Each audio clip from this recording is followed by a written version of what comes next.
Bismillahirrahmanirrahim. Assalamualaikum warahmatullahi wabarakatuh. Alhamdulillahirabbil alamin. Pada kesempatan ini saya akan mempresentasikan tentang makalah Tahsinul Qiraah, yang mana mata kuliah ini diampu oleh Yang Mulia Bapak Dosen Fikri Farihin MBD.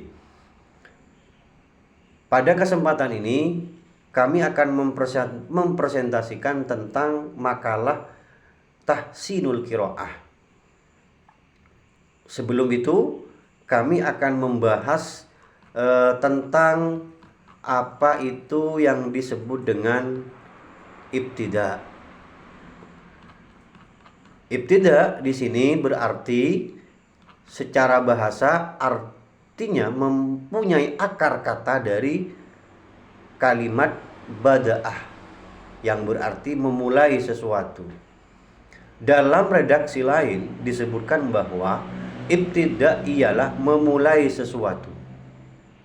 Menurut Ismail, ibtida ialah memulai pembacaan kembali sesudah menghentikan seketika untuk mengambil nafas. Secara terminologi, ibtida berarti memulai bacaan setelah berhenti atau waqaf.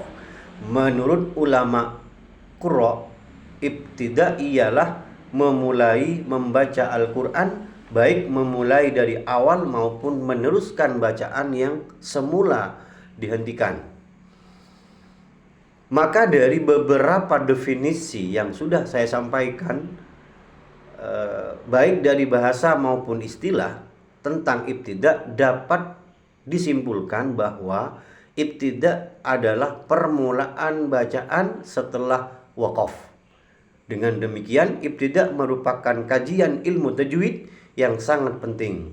Oleh karena itu, orang yang belajar qiraah harus memperhatikan hal-hal yang berkaitan dengan ilmu tajwid, terutama tentang ibtida.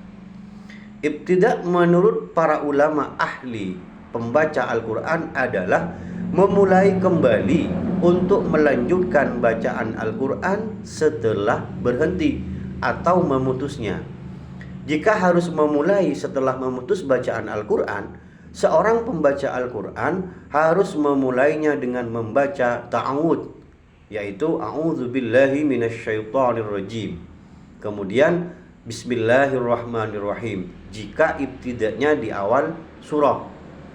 Jika di tengah-tengah surah, seorang pembaca Al-Quran boleh memilih antara memulainya dengan membaca basmalah atau tidak setelah membaca ta'awudz. Yang perlu diperhatikan oleh seorang pembaca Al-Quran dalam ibtida atau memulai adalah seperti yang harus diperhatikannya ketika waqaf atau berhenti. Ibtida tidak boleh kecuali dengan kalimat yang berdiri sendiri. Sudah dapat dipahami maksud apa yang saya sampaikan, bahwa maksud dan maknanya tidak lagi berhubungan dengan kata sebelumnya, serta sang pembaca Al-Quran dalam keadaan bebas, tidak dalam keadaan darurat sebagaimana dalam waqaf.